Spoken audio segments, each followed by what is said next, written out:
I know we're kind of interjecting some people stuff in this, but I just want to show the importance that it's also, some of the stuff that we eat is also good for our pets as well. So here we have actually a raw slaw, which has quite a few ingredients in it that are actually really good to feed your pet. So, you know, we did a quick demo about the raw food. This is something that can go in conjunction with it. You could also add it to a dry food or a dehydrated food, or you could do it as a midday snack. This is also really good for some pets that maybe are a little bit overweight, and in reducing some of the kibble, you can go ahead and add some vegetables.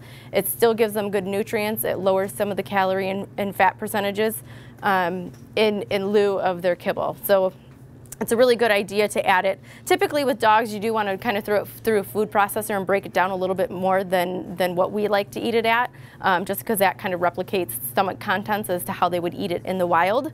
It's also a little bit more easy for them to absorb the nutrients from it, just because they would find it kind of in the wild, usually in the stomach contents where it's already somewhat broken down for them.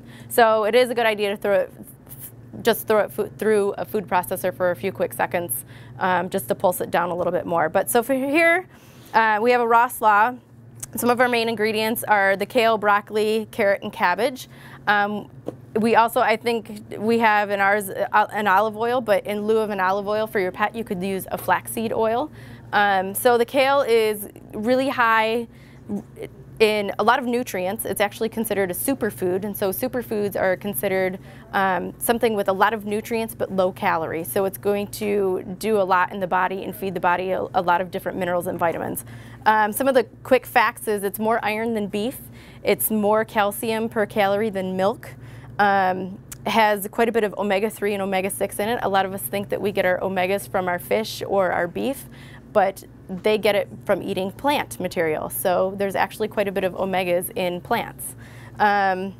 It's known to help regulate blood pressure. It's an immune stimulator. It also boosts the immune system as well.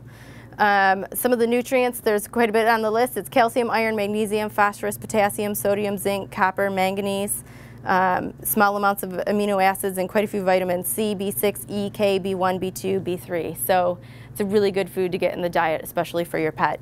Moving on to carrots. Carrots are known as the vegetable with the most beta-carotene. That's also known to help boost the immune system. As we all know, it also does help with eyesight. Our parents and grandparents probably have heard that from them. You gotta eat your carrots. So do our animals, so do us. But it also helps reduce inflammation. It can help slow the aging process, which is, you know, a lot of us are a big concern, especially when you get a really great animal. You want them around as long as you can. Improves eyesight, prevents dehydration, builds healthy skin and cells and tissue. So again, another vegetable with a lot of benefits. Cabbage, I was actually kind of interested when I came across cabbage and looked up some little bit more research as to what the benefits are, but it's actually known to kill bacteria and viruses within the body. So apparently we all need to eat a little bit more cabbage, and so do our pets. However, I would say with cabbage could possibly make your pet a little bit gassy, so you might want to kind of experiment with that. Maybe not do too much, maybe increase it as you go along, or you tailor your recipe.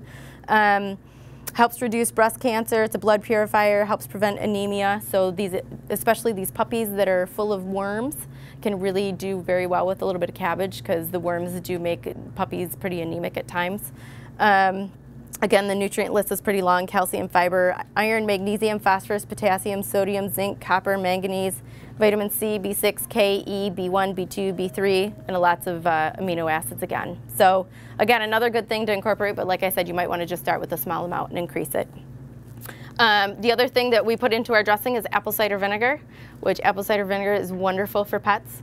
It helps with digestion, it helps with bad breath, it helps with the pH of the skin, it can help with the hydrochloric acid of the stomach. Lots of nutrients in there because it is unfiltered, it is raw, it's unprocessed, so a good thing to incorporate. You don't have to make it a salad per se to use apple cider vinegar. We carry the Eden brand just because it's a Michigan company. We like to support Michigan companies. But there's other brands out there.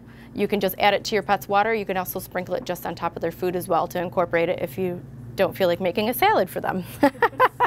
And then, like I said, the flaxseed oil, that was the other thing. Flaxseed oil is very high in omegas, more so than salmon oil.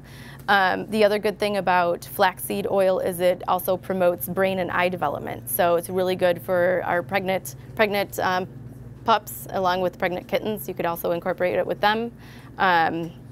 Great for arthritis, improves immune system, reduces blood clotting, helps viral infections. Again, another thing that I actually didn't realize that something a flax oil would do would help viral infections. So these animals, we get kennel cough, for example, is a viral infection. I've learned a little bit myself. Get them on some flaxseed oil. They probably need it to help fight that viral infection. Improves functioning of the glandular system, and also, again, back to containing more omegas than fish oil. So flax oil, any oils are actually really great, but I also do recommend if you're going to do an oil with your pet, again, that's something you can put on their food. You don't have to make a salad to give it to them, but alternate between them. Don't always do salmon oil. You know, get some flax oil in there, some coconut oil. It's really good for them. So I'm going to go ahead and mix this up, and then we actually have some cups up here so we can all go ahead and sample it. So thanks everyone for coming.